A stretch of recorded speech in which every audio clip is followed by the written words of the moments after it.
Perkenalkan, nama saya Alicia Triviana Putri. Halo, saya Samiana Khairul Inayah. Saya Dinda Gita. Halo, perkenalkan, nama saya Wadis. Ya, aku Via dari kelompok 2. Di sini aku mau wawancarai kamu tentang kinerja kepolisian akhir-akhir ini. Sebelumnya namanya siapa, Kak? Nama saya Dio Pratama. Dio Pratama dari fakultas mana nih, Kak? Dari Fakultas Vokasi jurusan D4 Destinasi Pariwisata. Saya Roro.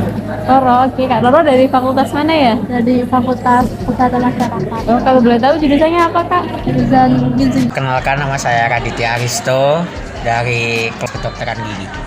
Kenalin, nama aku Arinta. Ya, saya Nisrina. Apa tanggapan Anda tentang kinerja kepolisian akhir-akhir ini? Mana ya, kayak kurang transparan gitu sih. Apa terdapat penurunan kinerjanya? Ini masih kurang ya. Cukup bagus ya. Kepolisian itu kurang sehingga masyarakat itu mungkin tidak mempercayai lagi. Yang jelas itu semakin buruk. Berita-berita sekarang kan kita tahu kan, kayak selalu ada yang kaitannya sama kepolisian, tapi itu dilakukan sama oknum sih. Cuman kan oknumnya kok banyak banget gitu dari kepolisian gitu. Menurut saya kayak kurang transparan, terus kok banyak aja kasusnya gitu loh di berita-berita gitu.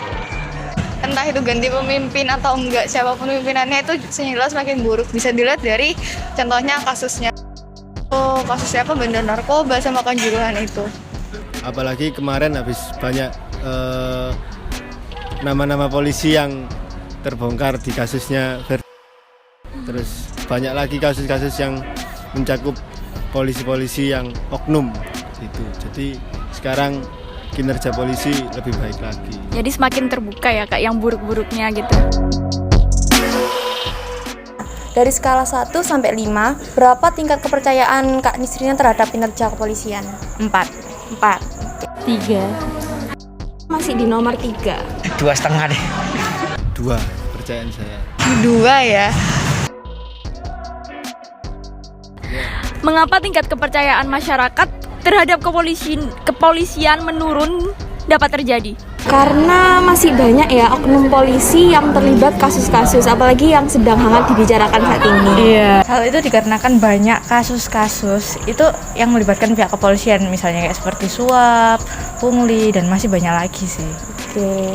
Sesuai kinerjanya di lapangan kan ya udah jadi rahasia umum sih. Kita kalau di jalan sering mendapati pungli, terus kita sering ditarik waktu ditilang di jalan, kita dimintai uang sogokan, jadi rahasia umum.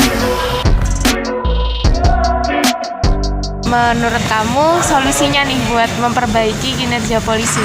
Polisi harus bisa mengembalikan kepercayaan masyarakat dengan menunjukkan bahwa mereka itu nggak semuanya oknumnya gitu.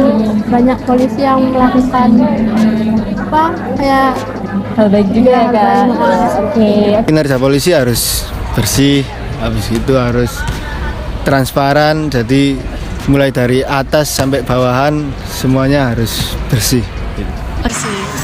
Kalau menurut aku sih dicari dulu ya akar masalahnya. Tapi salah satu solusi yang bisa aku tawarin itu adalah dari proses rekrutmen polisinya. Kita kan tahu ya kalau mau jadi polisi ini kayak udah jadi rahasia umum ya.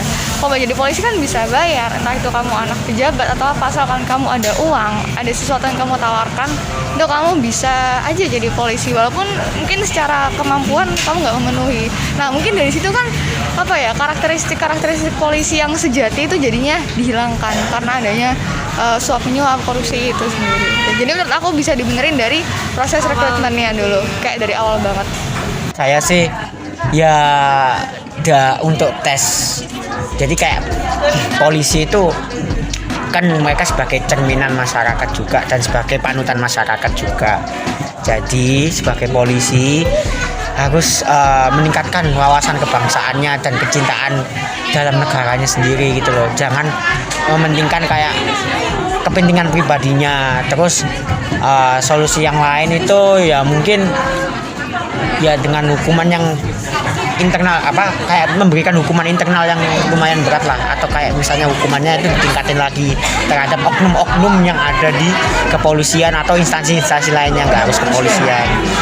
Mungkin untuk seleksi di awalnya ya masuk kepolisian harus kayak lebih terbuka gitu, karena masih banyak yang kita tahu sebenarnya ada jalur-jalur orang dalam atau gimana, kadang kan jadi tidak sesuai sama apa yang kayak diingin, maksudnya emang nggak semua tuh niat untuk menjadi polisi gitu.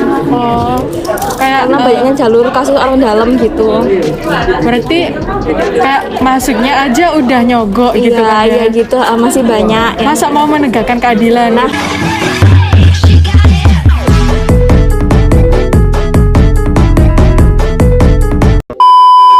Ya, semoga kepolisian Indonesia makin meningkat ya kinerjanya ke depannya. Nggak makin rusak. Amin. Oke, makasih Zaskia. Oke, terima kasih banyak ya Kak Dio. Ya udah, makasih ya. Terima kasih banyak atas waktunya Kak. oke, terima kasih banyak Kak Nisrina. Sama-sama. Terima kasih atas